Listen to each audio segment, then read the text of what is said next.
Thank you, and thank you in particular for being here at such an early time in the morning. I know that by CCC standards, this is the crack of dawn.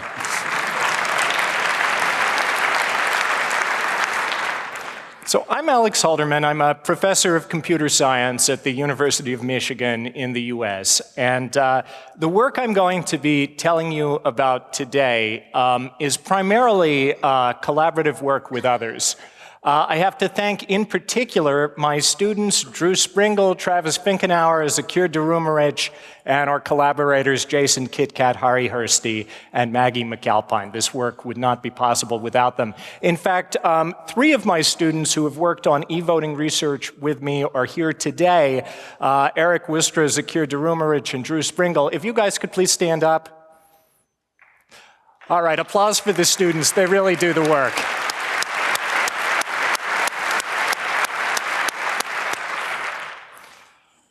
All right, so e-voting is something that's been an interest of mine for about the last 10 years. And it's an interest of mine in particular because it sounds like it would be something so wonderful to be able to use computers to count votes securely, to be able to vote over the internet with all of the convenience that the technology brings. Perhaps we could reduce cost, perhaps we could increase participation. At the same time, e-voting raises some of the most difficult challenges in the field of computer security.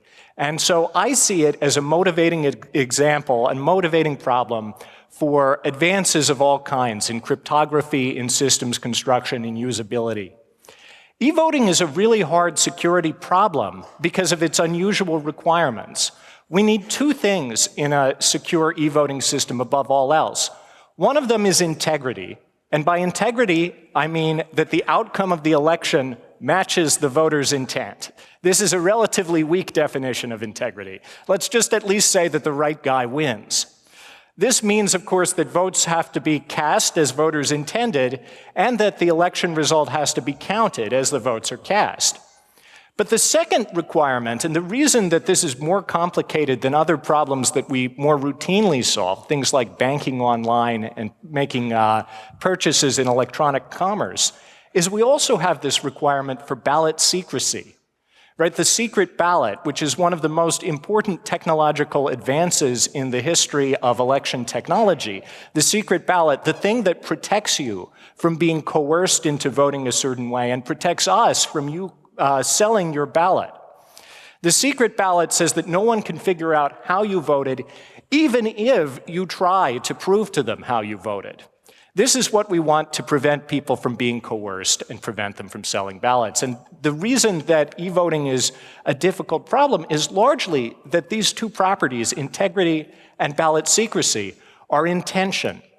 Many defenses that we might normally try to use to increase integrity, things like we do in electronic commerce to send people a receipt or a bank statement, or to do accounting where we have just a big table where all the money in and out is totaled and we make sure they're in agreement.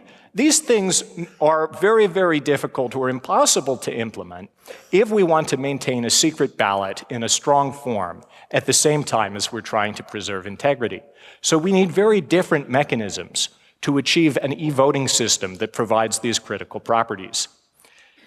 Now, of course, that hasn't stopped people from building electronic voting systems, and many countries around the world use e-voting or are starting to try internet voting. And I've been very lucky over the past few years to have been involved in some of the first hands-on studies of these different systems. For instance, in 2007, I was part of a team at Princeton that did the first hands-on security analysis by an independent party of an e-voting machine used in the US. This thing, the Diebold AccuVote TS, was the most widely used e-voting machine in the United States at the time. The manufacturer was very secretive about the technology. They assured people that, oh, of course, it's perfectly secure, but no, how it works is a secret. You can't know. Now, of course, that's very rarely ever a good sign. It was after several years of debate without knowing the facts that finally a whistleblower gave one of these machines to our research group at Princeton. And some of these stories, I mean, you can't make them up. I mean, after seeing Citizen4 last night, I mean, this feels like something out of the movie. I had to go and pick up the machine and receive it from the source. And it's so ridiculous. I had to drive up to New York City and double park my car outside a Times Square hotel. I then went into the alleyway behind the hotel, where a man in a trench coat gave me a black leather suitcase containing the voting machine.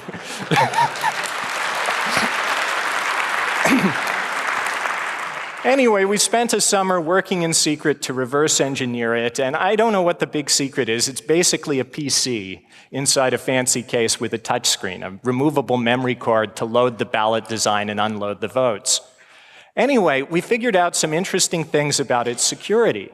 So it turned out that it was just a normal operating system kernel and an application that read and totaled the votes. And by doing some funny things with the memory card, you could cause the machine to replace its software without any cryptographic checks with whatever software you wanted. So we came up with an application called the Stuffer that you could load into the machine. It would present a nice UI on the touchscreen, let you pick who you wanted to vote and by how much. It would then proceed to change every record of the vote, because this machine just maintained the votes in electronic memory. In that way, you could, say, have an election between George Washington and Benedict Arnold, the famous traitor of the American Revolution. And whenever we would do this election, Benedict Arnold would always win, because we had tampered with the machine. This is so easy to do that even a bunch of, in my case, naive grad students could pull it off in a few weeks, thanks to the computerization of the vote. We also discovered that thanks to the computerization of the technology, we could create a voting machine virus that would spread on those memory cards from machine to machine to machine in the course of a normal election cycle, so that someone who had just a few minutes alone with one voting machine could change the election outcome in an entire state. That's really the danger of e-voting to me, is not just that tampering is possible with paper ballots too. It's that tampering, because of the power of computerization, can be much more wide scale with a very small conspiracy, and also very hard to detect. But this isn't the only study that's shown problems in e-voting. I was part of a study that the California Secretary of State, Deborah Bowen, in the middle there, commissioned also in 2007, that reviewed every electronic voting technology in use in California. And we studied machines from 3 manufacturers, Hart, Sequoia, and Diebold. Believe it or not, each of these machines is based on source code in the hundreds of thousands of lines of code. Too complicated to possibly be secure. So it was no surprise that all of these machines were susceptible to vote-stealing code, and also to attacks that would let election officials violate the secret ballot and find out how everyone voted. As a result, all of these machines were decertified and banned from use in the state of California.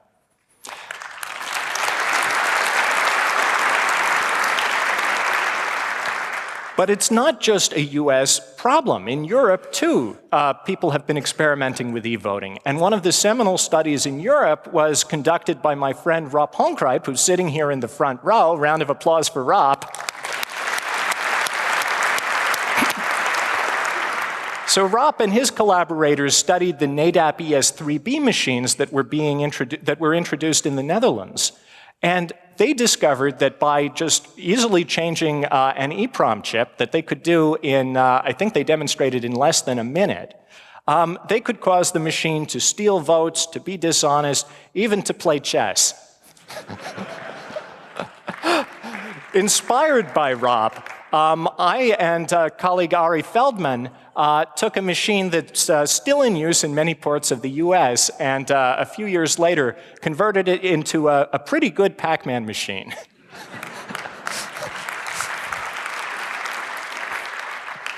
But it's not just the US and Europe. India, too, uses electronic voting. It's both the world's largest democracy and the world's largest user of e-voting. They have these homegrown, very beautiful, very simple embedded system voting machines.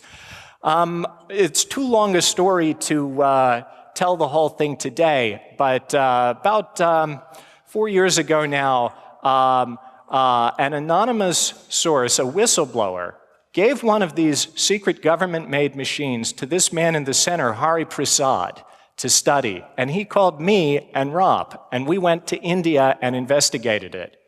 As I say, it's too long a story, but a long story short, this ended up with Harry being jailed for a while, Rob and I almost being deported from the country, and just recently the Indian Supreme Court ruling that they have to introduce a paper trail so that Indian voters can have a reasonable assurance that their votes have been securely counted.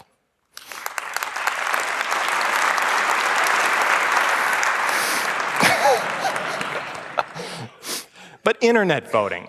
Internet voting is even harder than voting on just a standalone machine in a polling place, right? Because internet voting, you have the problem that the voter is using their own machine outside a protected environment, where they might be vulnerable to being coerced, to having their usernames and passwords stolen, to imposter sites claiming to be the real voting system, to malware on their machines, even to botnets that have already infected large numbers of machines, compromising the outcome of the election. And it's not only that, the server, too, has to be able to resist denial of service. Remember, an election takes place during a fixed period, so you can't say, well, our system is down this week, we'll postpone the internet voting portion until next month. That's not going to fly. You have to worry about insider attacks on the server, about remote intrusion, even about more advanced attacks like state-sponsored threats. How many countries do you think might want to affect the outcome of a major country's national election? There are probably a growing number of sophisticated states with that desire and ability.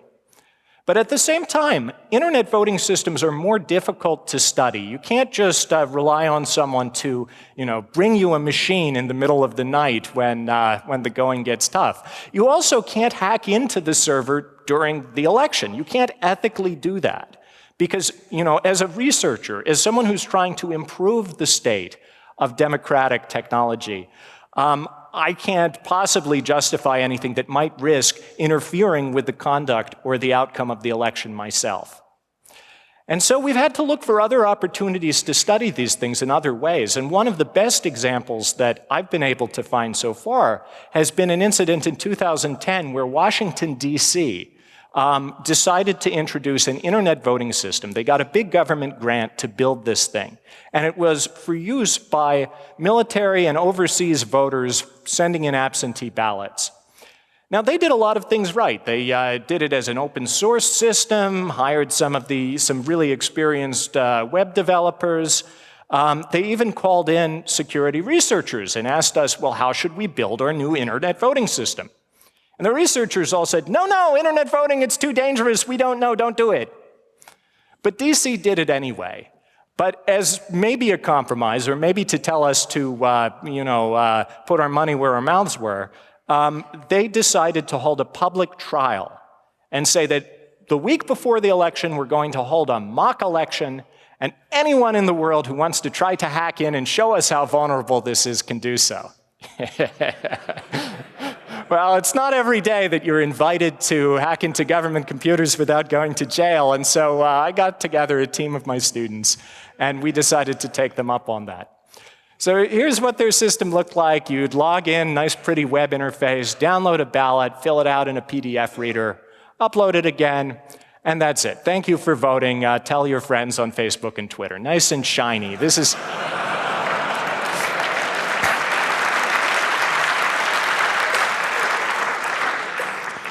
Anyway, so the week before the election, these guys, Eric Worcester and Scott Walchuk and I, got together in my office one night, stayed up pretty late, reading the source code that they had published in a nice GitHub repo for us. And we read the DC source code, and it was maybe a few hours into it, 3, 4 o'clock in the morning. We were looking at this procedure here, and this is Ruby on Rails, which none of us had ever seen before, but we were able to sort of figure out what was going on. This highlighted line here, the voting system is using GPG to encrypt the uploaded ballot so that it would be secure, secret, until it was time to count the votes, when they would be moved to another machine and decrypted with a private key stored there. The problem turns out to be right here. They're using double quotes instead of single quotes. That was enough to let us hack in and steal all the votes. So the problem is that this allows a script injection attack, because this particular library they were using, the version they were using, just assembled a string and used the system call to pass it to bash. And it was good in that it sanitized the base name of the file, but it didn't sanitize the extension. So if you used an extension that had some bash commands in it, why, they would be executed at the shell under the user permissions of the web server process that was accepting ballots and running the election. This was the first example we tried, and it worked. Anyway,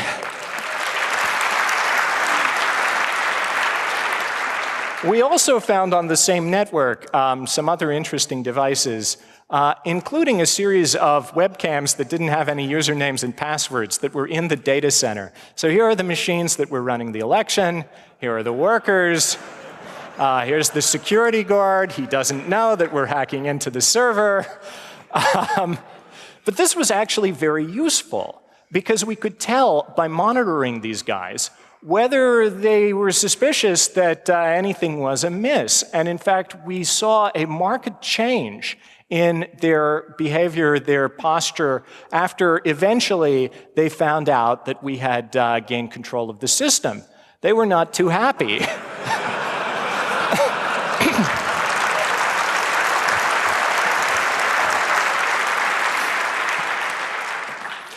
Anyway, I'm getting just a little bit ahead of myself.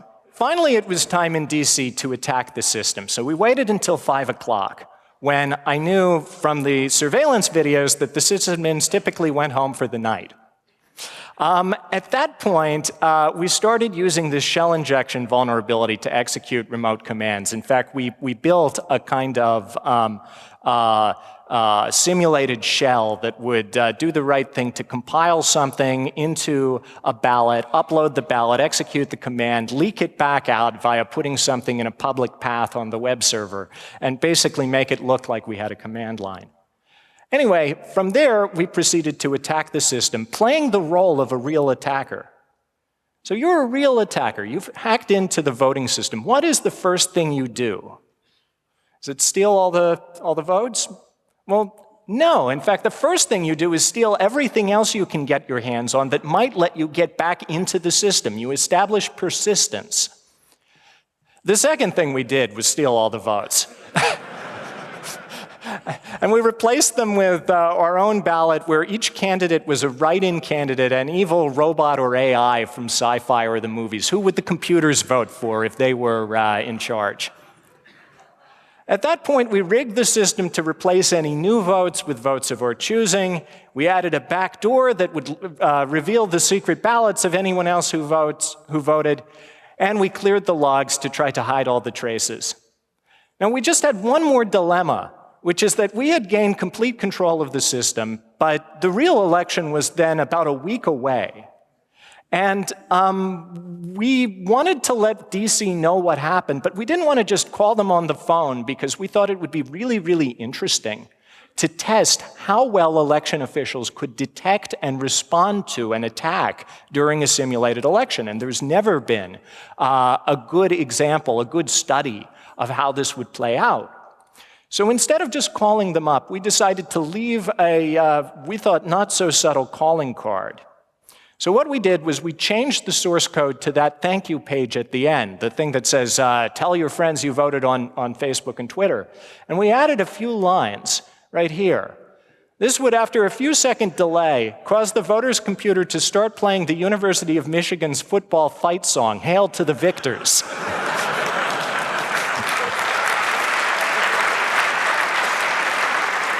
So it was still almost 2 days before the election officials noticed, and it was only when someone else called them up and said, the system seems fine to me, but I don't like the music that plays at the end. It's distracting.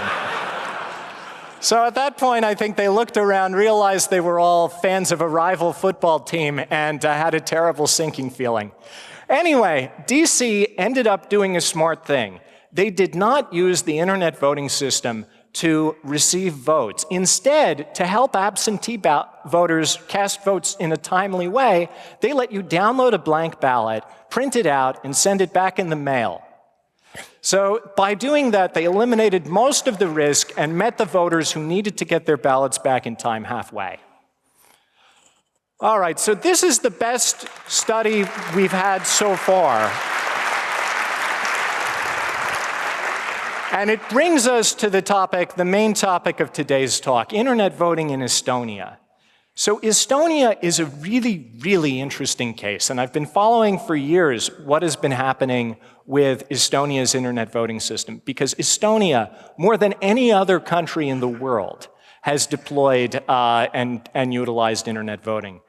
So for those of you who don't know where Estonia is, including most of the Americans in the audience, it's right here. So you can see that it borders Russia. It's also a member of the EU for you Americans. It's also a member of NATO. So Estonia is actually quite a technologically developed country. They're a leader in e-government. They're doing lots of interesting experiments with ways to provide services to the people over the internet. So it's within that context, it's a little bit less of a surprise that a country like Estonia would be experimenting with internet voting. And yet Estonia has done more than just run a few trials. Over the past decade, they have now conducted, I believe it is 7 elections over the internet, including in the most recent election in May of this year for European Parliament, more than 30% of all votes were cast over the internet. So that's just incredible. There's no other country that comes close to relying that heavily on the internet for votes in national elections, 30% and more. And yet, whether the Estonian system is secure is a question that had not been adequately answered. In fact, there was not until we got there anyway, an independent international study that examined in detail the technology and its security implications.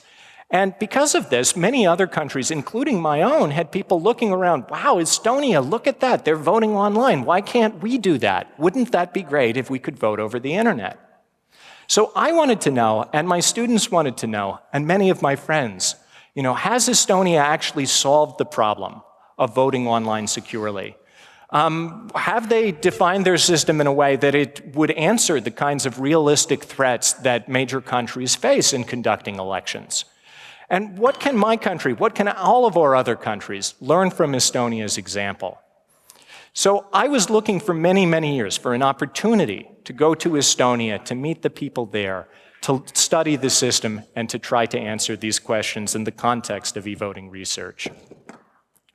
So finally, I had this opportunity in October of last year when I was invited, along with a team of other international researchers, by the City of Tallinn government to come to the country to talk about our experiences with e-voting and to be an observer in the national election, to actually see the process of the e-voting system being administered.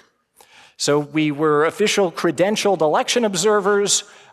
We got to tour the data center where the servers conducting the election were housed. We got to meet many of the system developers and interview them extensively, including people like Tarvi Martins, the father of the system, who actually gave a talk about it at, I think, the 25C3 years ago. Tarvi is one of the lead developers. It's his baby. And so it was a great pleasure to get to talk to him one-on-one for an extended period, to spend a day with him and to learn how the system worked. We also got to examine the source code because Estonia just last year released for the first time partial source code to their voting system. They released the source code to the server. The client is still closed source. They're asking you to install a closed source program on your computer. They say this is to prevent people from building dishonest lookalike software, or at least to make that harder. We also got to review, and this is a really interesting thing they do, we got to review dozens of hours of video footage that Estonia posts during the election of them doing all of the pre-election server configuration, of them doing the daily backups in the data center. Really interesting that they provide this, and it gave us the ability to fill in a lot of the gaps, the blanks, in how the system was actually being run. So the next thing I want to show you is what the system looks like from the voter's perspective. So if you're a voter in Estonia, you go to cast your vote. You have about a week to do this prior to the in-person election day. And you log in from your computer and download an application. And there's only one thing in this picture that might look unusual to other people, and that's this. What's that? Well, Estonia, one of the really interesting things that they've done with computer technology is their national ID cards are all smart cards. And in fact, every citizen in the country has one of these IDs that has a pair of RSA keys embedded into this chip. And you're able to use them both to authenticate to web servers using HTTPS TLS client auth. They're one of the only countries where that's widely adopted.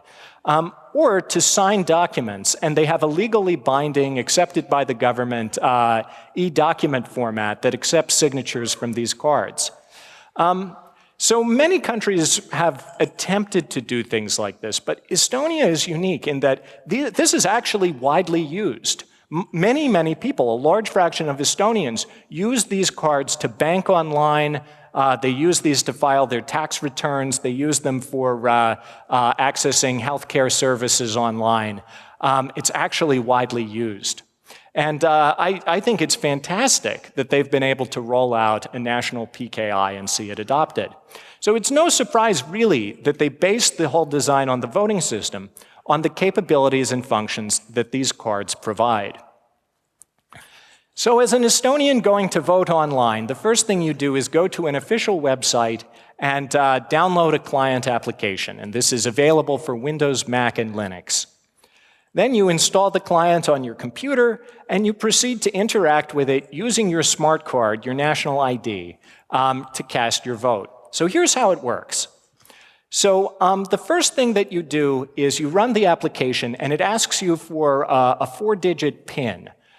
This PIN is required by the smart card in order to activate the authentication and signing functions and let it use the keys. After that, it connects to the election server, authenticates via TLS client auth, figures out where you live, and sends the ballot to the application. You just get to pick who you want to vote for in the app. There's a new application for each election, by the way. At that point, you click Cast Your Vote, and the election software proceeds to do some crypto. So here's what it does. It does two things. First, it's going to encrypt your ballot choices using RSA and using some padding randomness that's been generated by the client. Then it's going to take that encrypted ballot and digitally sign it, using your national ID card. So this second step where it digitally signs it results in the signed ballot, and the signed encrypted ballot goes up to the election servers where it's stored until it's time to count the votes. So that's the voting process in a nutshell, very simple. Next, though, Estonia has a feature that's been introduced just in the last few years that lets you do something that they call verification. So the last thing the election client software does is it shows you this QR code. And the QR code contains two things, a ballot ID and the random coins that were used to pad the ballot before RSA encryption. Using those things, you can use a smartphone application, and this is now available for iOS and Android, to scan the QR code. The app then queries the election servers, and the servers send back an encrypted ballot with the signature stripped off. So this is the server is claiming that this is the ballot it received from you. Okay, at that point, using the random coins that it got from the QR code, the smartphone app can try to brute force your ballot choice. It can try each possible choice until it finds one that encrypts to the same thing. Okay, then it finds a matching one, and it displays the resulting candidate. As a safeguard against coercion, this validation procedure can only be done up to 3 times, and it can only be done for up to 30 minutes after the ballot is cast. Otherwise, someone who wanted to coerce you could just say, here, show me your verification. Interestingly, as another safeguard against coercion, you have the ability to replace your vote as many times as you want up until the in-person election. So you just do the process again, and your new vote takes the place of your old vote. Only the most recently cast is counted. All right, so that's the verification process. Now, how does counting work? Counting is interesting in the Estonian system because it's basically just trying to do the cryptographic analog to the double envelope absentee ballots that are used in many countries. Basically, with a double envelope absentee ballot, you have an inner security envelope that contains your ballot. Then you have an outer envelope that contains your name and signature. When it comes time to count, they strip off your name and signature after checking that you have only voted once and you're entitled to vote. Then they separate the inner security envelopes, shuffle them up so they can't be matched to the names, open them, and count the votes. Well, in the Estonian system, they're doing something very similar. So the election servers store up the votes until it's time to count. And then they take those signed encrypted ballots, strip off the signatures, and burn them onto a DVD. So they take this DVD and use it to move the encrypted ballots to a physically separated air-gapped machine called the counting server. And only the counting server has access to the private key that is used to decrypt the ballots. So they're encrypted all the way from your client to the counting server. And the counting server can decrypt them and see the votes, but it never sees the signatures that identify them. So in that way, they attempt to maintain the secrecy of the ballot. The output of the counting server is simply the election results. They're added in with in-person votes, and the winner is declared.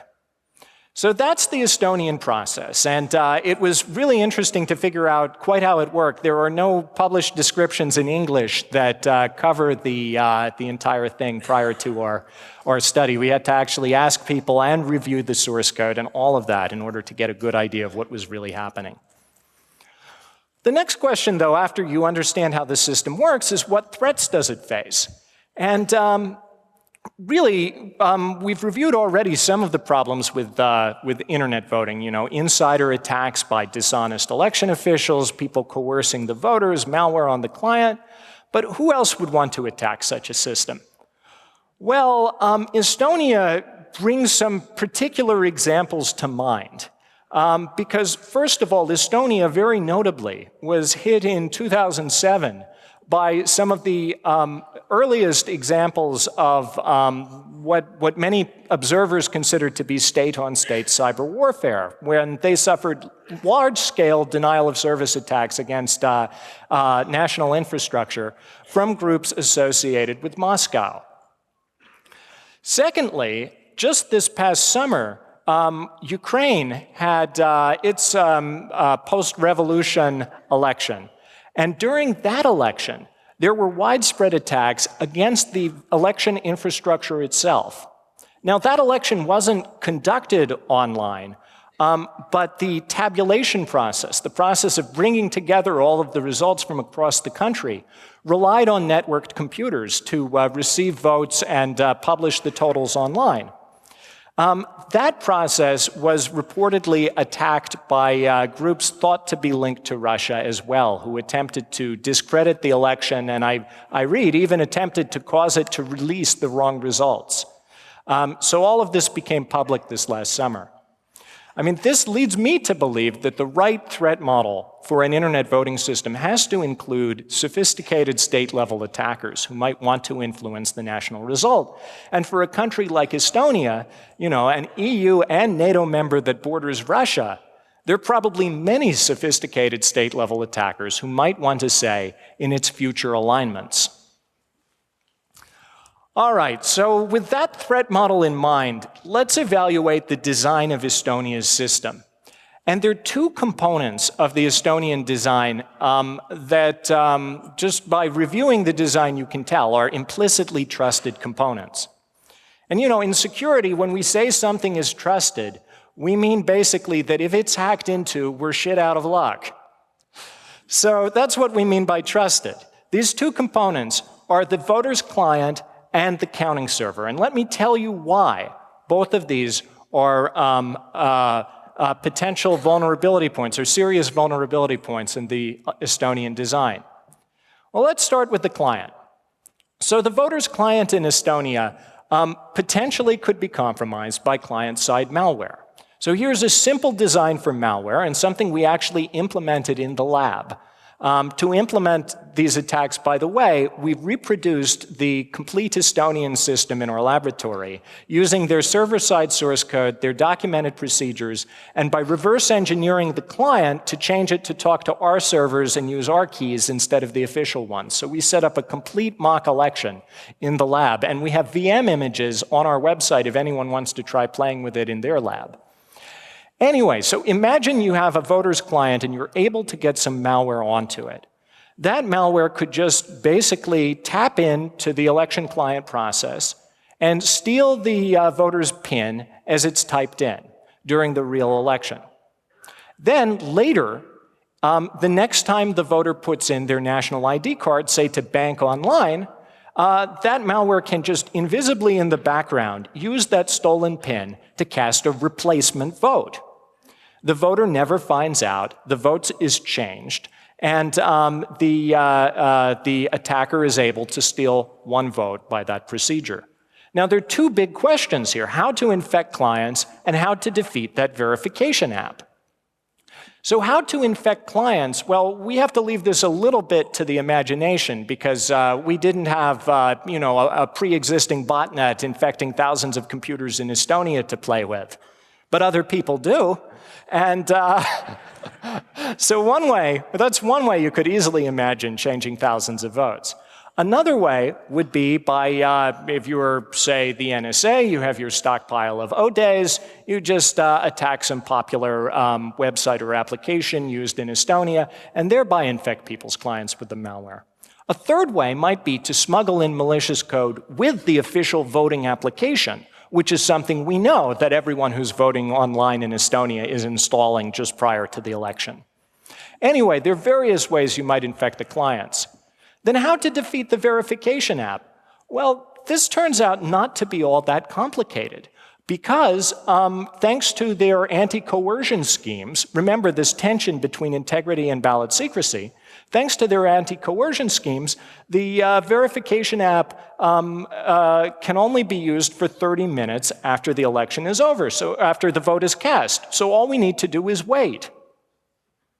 If that doesn't work, if that's too suspicious, we could also try a hybrid attack involving a malicious Android app and compromising the voter's client. Thanks to the convergence of these platforms, it really isn't so hard to believe anymore that someone could simultaneously and in a correlated way attack both. Anyway, there are various ways to do both of these things. We can move on and look at the server side too. Now, the server side, the Achilles heel of the system, is this counting server. It's the only thing that gets to manipulate the unencrypted votes. And nobody ever sees those votes, they just see the output. So if the counting server lies, right, if the counting server lies, then it can just arbitrarily say what the election outcome is. But they tried to make it pretty hard to manipulate the counting server. It's air-gapped, it's built before the election, it's sealed, it's in a safe somewhere. We have to imagine that it's fairly difficult. So somehow you need a way to tamper with the performance of code on that machine. Now, we experimented with and actually built a tool chain to do this and compromise that machine even with the security procedures they have in place. So our tool chain basically draws on the idea from Ken Thompson's Reflections on Trusting Trust, which says that even if one system is secure, right, you needed some other system to build it, right? And you needed some other system to build that one. So if you follow that chain, eventually you'll come to some place that the attacker has access to. So in our investigation, we found out that the way they build that machine for the counting server, it runs, I think, a Debian variant, and that is installed from a DVD. That DVD is burned in a separate development machine that is built before the election and actually downloads a fresh copy of Debian from the web and burns the DVD. So let's assume we can step back a few levels from the counting server and compromise that dev server. It is on the internet. It is built before the video recording starts at the beginning of the election. Let's say we can get some malware on that. So we built a demonstration where that malware infects the installation CD that's burned, uses a rootkit to lie about the SHA-1 hash of that ISO image because they are checking it. And then that compromised DVD proceeds to install some backdoor code into the counting server when it's built. At that point, changing votes is really easy. All we have to do is intercept some code in the counting server that uses an attached HSM to do the decryption of each vote and basically look at what comes back from the HSM and replace it with a vote of our choosing. This way, it takes approximately the right amount of time. The HSM decrypts the real votes, but the results are fraudulent. Okay, so these are two attacks that rely a little bit on some capabilities that we don't have, right? Access to ODAys or a botnet or insider access. All things that the real attackers do have, though. But still, it might be possible that Estonia's operational security is so good that these advanced attackers would have problems compromising the machines. So how good is their operational security? This was a big question in our work and something that we spent a lot of time reviewing the videos, doing the interviews to find out. All right, so the president of Estonia, this guy, says that their security is better than Google's. This is the standard that they've set for themselves. That's good. That's something to aspire to. Let's see how good their security actually is based on the official videos that they published during the election. All right, so here's Tarvi Martins. Here above his head is the Wi-Fi SSID and password for the network they're using.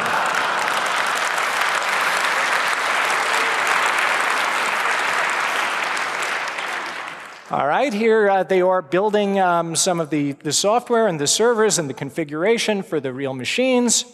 Let's zoom in on their whiteboard here. Oh dear, okay, so they're using some Windows shareware they're downloading over HTTP in order to write the configuration files for the servers. This doesn't look good. All right, let's move on. Here's another computer. They're testing out the client software in this screenshot here. Let's zoom in. You can see the desktop pretty well. Oh, wait a minute, what are all these icons on the desktop? Here's some poker site, BitTorrent client. I think this is pirated music. Oh dear. All right, so this is not a clean, secure machine. I hope they're not doing anything important. Oh my, all right, here they are digitally signing the official voting client that they're going to ask everyone in the country to download and install on their computers. Oh my gosh, this is like the most dangerous possible thing, to have the real client binary on a potentially compromised machine.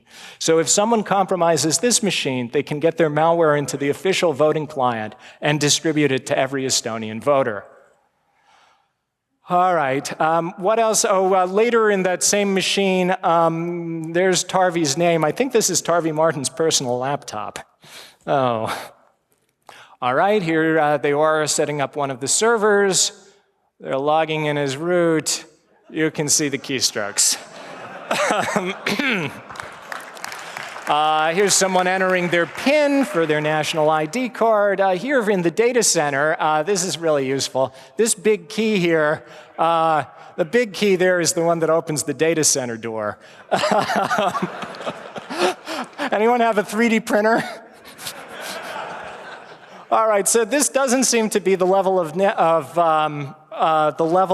operational security that we would need to defend against state-level attackers. But I don't want to be too harsh on them. This is the level of operational security that's typical in a government IT system. But this isn't just a government IT system. This is determining who the next leadership will be. This is a national security critical system. All right, here's one more thing that happened. So they had some things go wrong after in the election, in the last election, including that at the end, when it was time to copy the official results out of the counting server, the DVD burner wouldn't work. And so they looked around, well, how are we going to do this? Well, we have to copy them off and bring them onto another system to digitally sign them and publish them. Well, so Tarvi Martens pulled the USB stick out of his pocket and put it into that counting server, you know, the only thing that knows what the real votes are, and then plugged it into his Windows laptop and signed the votes and published them. So here's what appeared on his Windows laptop when he plugged in the USB stick, and you can see that it's been all over the place. It has a talk about the voting system he gave on there. This is not a clean USB stick. So yet another potential route for malware to get into the counting server. All right, so this was our assessment that the Estonian system had serious potential vulnerabilities, especially against a state-level adversary. And there was no way that the operational security they had in place was going to resist it. And we were in a bit of a predicament because we had been to Estonia the previous October and told the election officials basically that we had these concerns. And then we went and we confirmed them to ourselves in the laboratory. So now Estonia had another election coming up in May of 2014. We knew this information. What would we do with it? We knew the election officials were already convinced that the system was just fine. So we decided to go public with the information. And unfortunately, because we all had a lot of other projects going on, it got pushed off until more close to the election than I was comfortable with. And we went to Estonia just about 10 days before their next election to tell the public what we had discovered. So we flew, we got to see Tallinn, beautiful city. We set up a hacker base camp in a nice big Airbnb place with, I think, the whole team present. And we proceeded to call a press conference and announce our findings. We put up a website that summarized them as I have now for normal people to understand. And we published a detailed technical report that was later published at the ACM CCS conference. So the reaction and understanding the reaction requires understanding just two things about Estonian politics. One, that there are these two major parties, the Estonian Reform Party and the Estonian Center Party. The Reform Party, which is currently running the national government, loves the e-voting system. It's their puppy dog. It's one of their sources of national pride. They want to market it to the rest of Europe and show how outstanding and modern Estonia is. The Estonian Center Party, which has previously been in charge of the national government, is currently the minority party, but they control the city of Tallinn, basically the city-state within the country. They hate the e-voting system, possibly because they keep losing elections. The parties out of power always hate or are willing to criticize the technology, and the parties in power never are. Anyway, the Center Party has criticized the system for a long time, and the Reform Party loves it. Unfortunately, every media outlet in Estonia seems to be closely affiliated with one or the other of these two parties. And so everyone covered the potential results, the potential attacks we found, but they either covered it saying that this proves that the elections were fraud, or there's some people attacking the e-voting system because they're working for our rival party. So we've landed in the middle of all of this, and it was rather incredible, but not so much fun. So it was major news for a week, and at the beginning of every nightly news program, I flew home on the plane with people in the rows next to me reading newspapers with stories about this. It was the weirdest experience ever. We also got to meet the election officials in a very formal meeting with them and their lawyer, and Tarvi Martens thanked us very much and told us that they had already accounted for all of this and there was no problem. All right, we also got to have some drinks with the security people working for the election who were very convinced that everything was all right because they told us the right people kept winning. Well, I asked them, well, what would happen if by some horrible error the wrong people won, fired all of you, and just kept running the system exactly as it is? And they sort of had frowny faces and said, oh, that would be pretty bad. But later, though, Harry Hursti, one member of our team, who is a very large Finnish man and known as a prodigious drinker, went out for serious drinking with this very nice Russian fellow who is the head of security for the election operations team. During this dinner, I am told, each man consumed 2 bottles of vodka, after which nothing can be hidden from the truth. So Harry reports that by the end of this evening, he had drank that root password out of the head of security. And here he is coming back.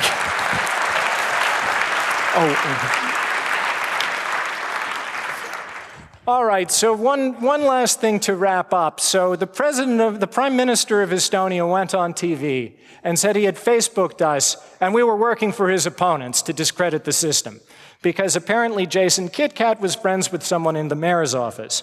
He was also friends with the Prime Minister's Minister of Finance and had an outstanding Facebook friend request with the Prime Minister, but apparently he never accepted it.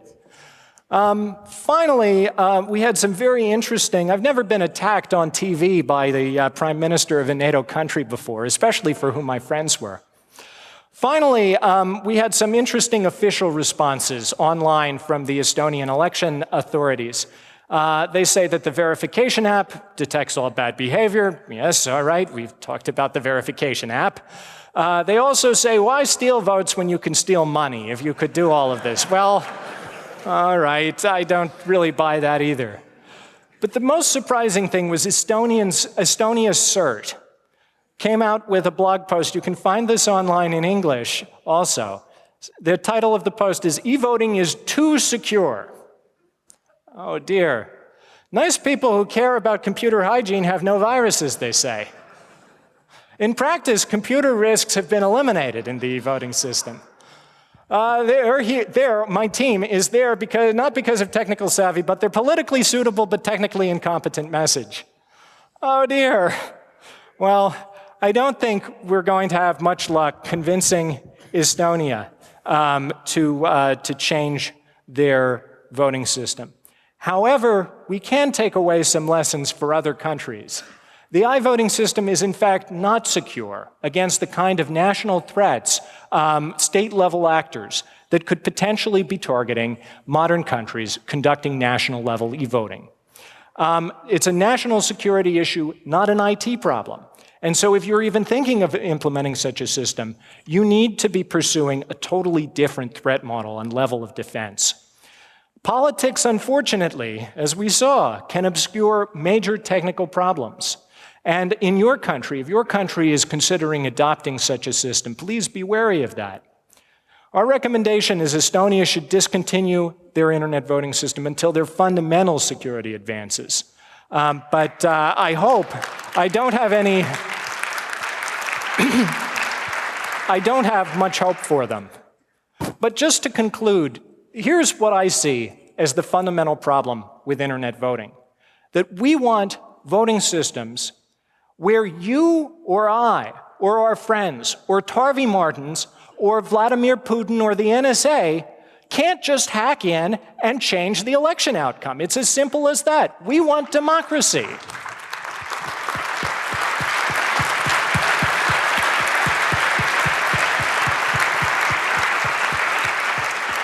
Major fraud needs to be at least as hard as it is on paper, and no technology so far can assure that.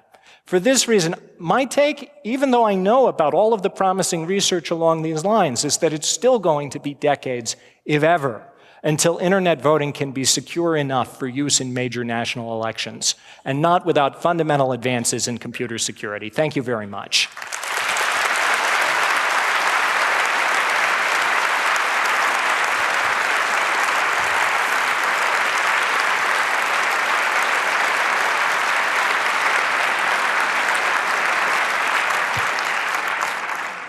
thank you very much, Professor, for this very scary and very entertaining talk. So, we are a bit over time, but fortunately we have a break in Saal 1 after this talk. So, if you have any questions, please line up behind one of the 8 microphones.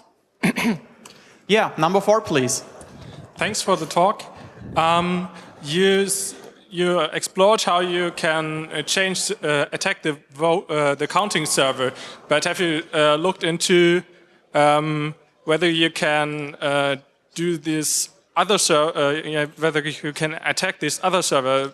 Because the signatures are stripped, if I remember correctly. So yes. The other server could just burn arbitrary encrypted votes on the DVD. Well, isn't that right? Yes, so that is indeed another vulnerability.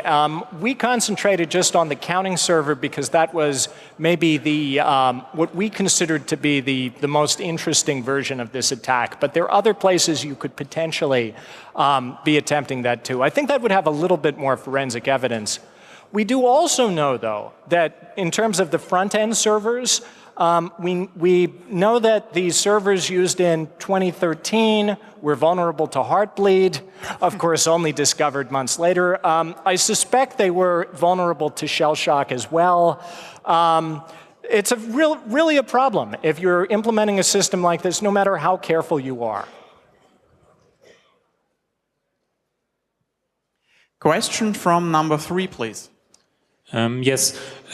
So my question is, was there like any testing of the counting server? I could imagine that, for example, you could just produce a big heap of sample DVDs where you know what the vote is, and then run these on the system. Maybe even on election day, that you say, here are 10 sample DVDs, here's the real vote, and we do a random order and run them several times, and then see if all of the sample DVDs are fine in any order, then the vote will also be fine, something like that? Yes, so they don't have any procedures like that in place. I think they're thinking of adding such things, but there's subtleties involved there. If you're building such a thing, you have to make sure that there's no way that the malware can detect whether it's an audit or whether it's the real vote that it's counting. And because of, say, side channels or secret knocks, you could plant some signal in the sample files that would cause them to be counted correctly. So you have to be very, very careful in the design of such a system. My worry is not so much that none of these problems can be corrected, as that correcting all of them perfectly is going to result in a system that's too complicated to conduct and to administer. It's just going to result in a Rube Goldberg system. I think that's why the system is as it is, because they had to make compromises in order to build a system that was cheap enough and easy enough to run. And so, yeah, we can think of some improvements to each component, but closing all of the holes sounds extremely difficult, at least to me. Question from number 4, please. Thank you very much for your talk. It was really inspiring. And I wanted to ask what you think on the question whether such systems could ever evolve as being secure enough. As I see the developments that take place in security are always triggered by hackers, not only, but yes. Like the security holes are being filled as they're detected. So it's like a race between the two that makes systems evolve. So I wonder if it can ever It's a great secure. question, and there's a really promising area of research on this, something called end-to-end voter verifiable voting that's based on some advanced cryptography.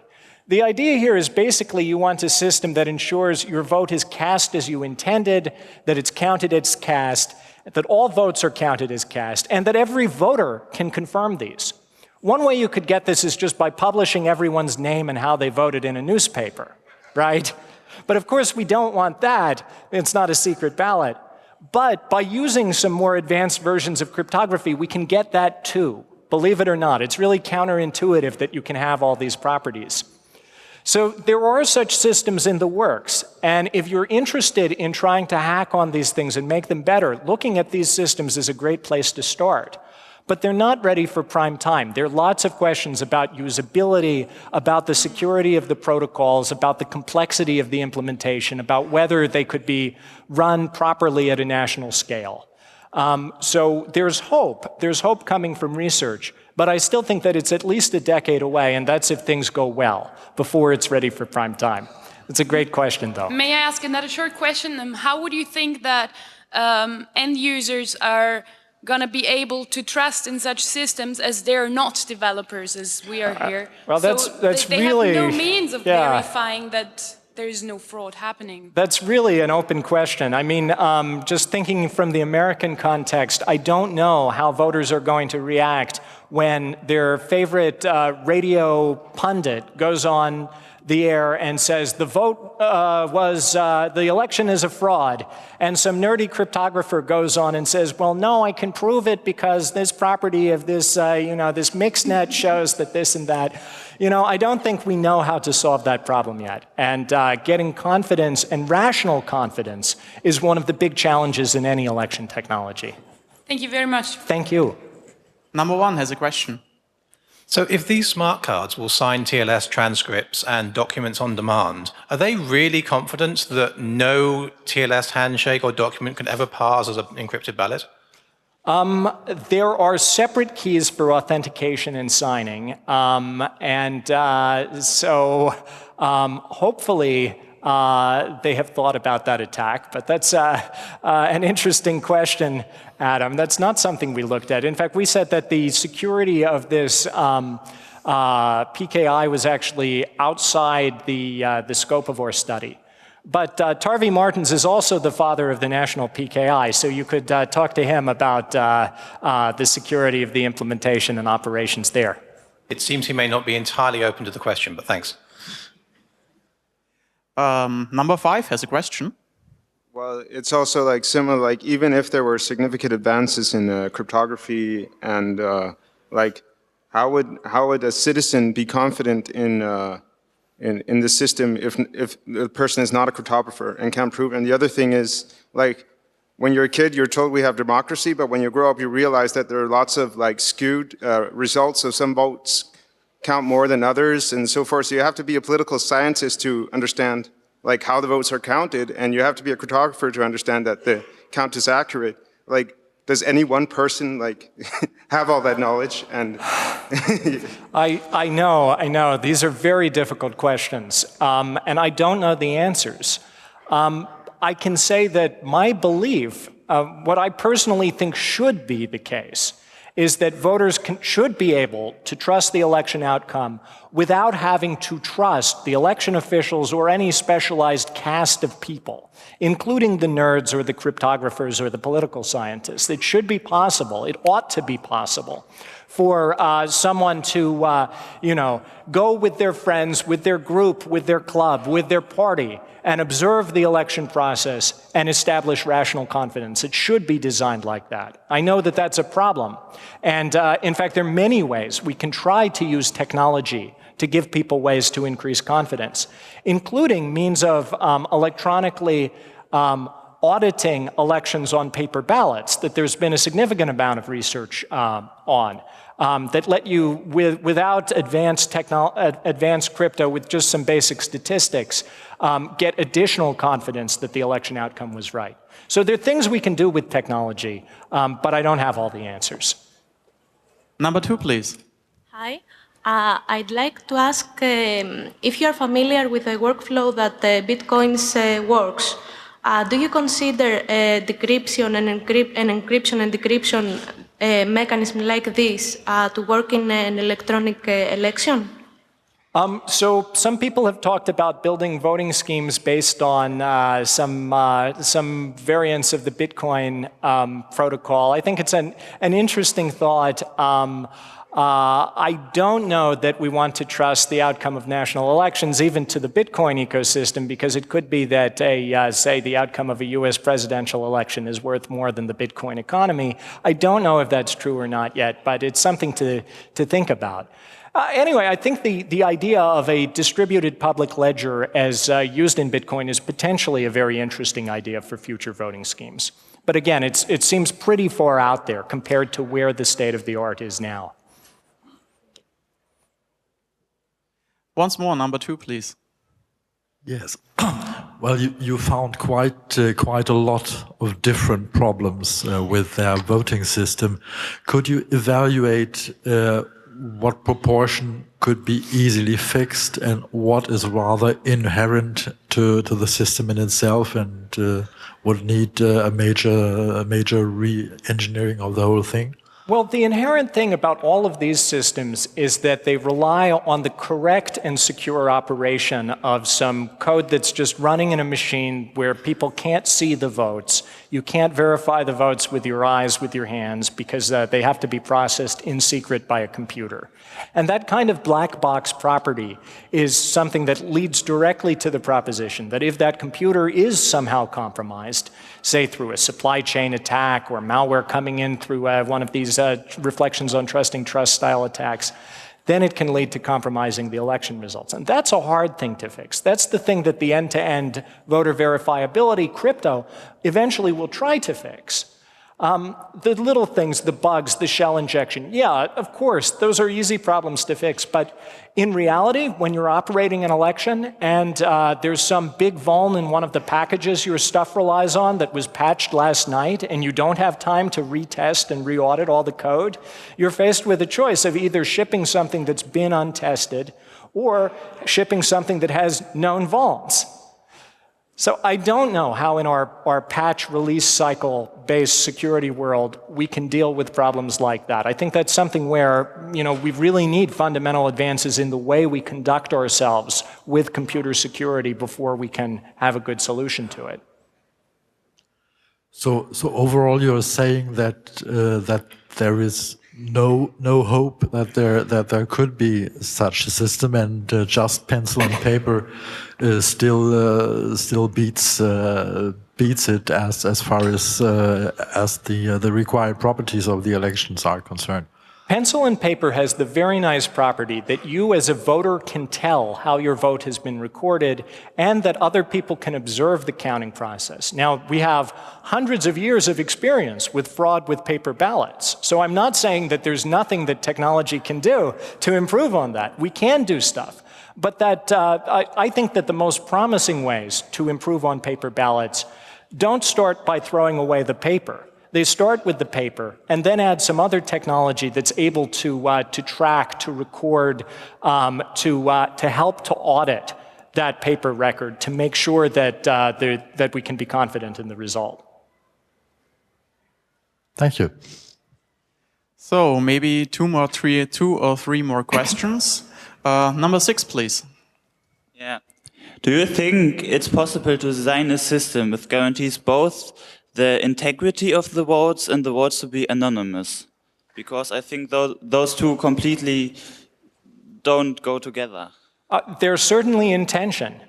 These E2E verifiable crypto systems attempt to do that.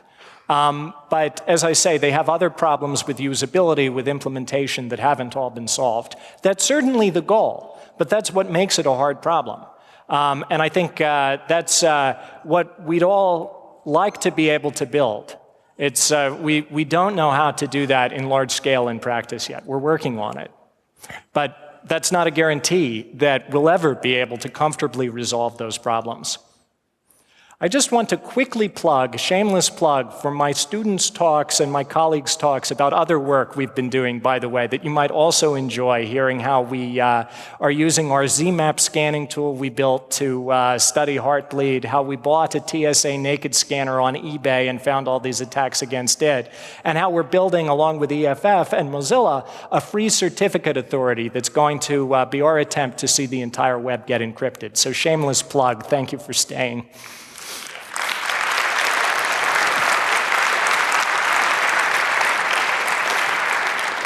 Number 1, please. I want to thank you for the talk, but also for sharing your research in the form of a free online Coursera course, Secure and Digital Democracy. So I know you don't want to toot your own horn, but I'm doing it for you. Now, to make it a question after all, will there be a next edition? Oh, well, thank you very much. Yes, I do. If you're interested in learning more, I have a free online 5-week course on digital voting technology available on Coursera. It is free. It will run again soon. In fact, I'm in the process of releasing it essentially as an online textbook form where you can just go and watch the video lectures at your own pace. So if you'd like to see the 10-lecture version of this talk, you can find that at Coursera or find a link to it from my homepage. Thank you very, very much for bringing that up. Thank you all. Before we come to the last question from number 4, I'd like to remind you, if you leave, please take your trash with you, and you can still come up and ask the speaker after the talk.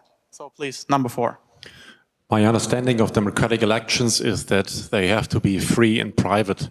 So even if all the problems you mentioned would be fixed, wouldn't there still be the problem be left that voting at home is not ensuring that principle? So imagine some family member forcing all the other family members to vote after what he wishes because they cannot vote in their own cabin.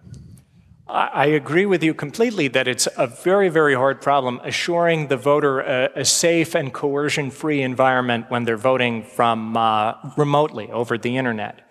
So yeah, you can easily imagine a spouse or an employer coercing someone into voting a certain way.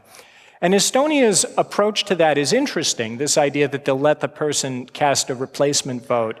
That makes coercion harder, but it doesn't rule it out, right? The coercer could take the person's national ID card until the election is over to prevent them from casting a replacement vote. They could wait until the last minute and then force them just before the election closes to cast a replacement vote.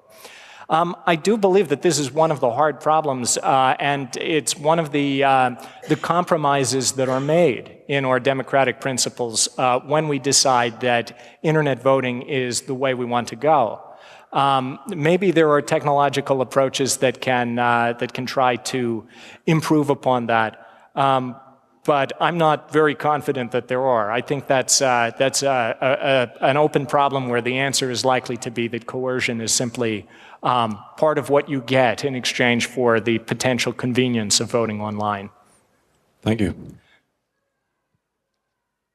Thank you very much. Thank you, One everyone. round of applause, please. One more. Thank you. Thank you.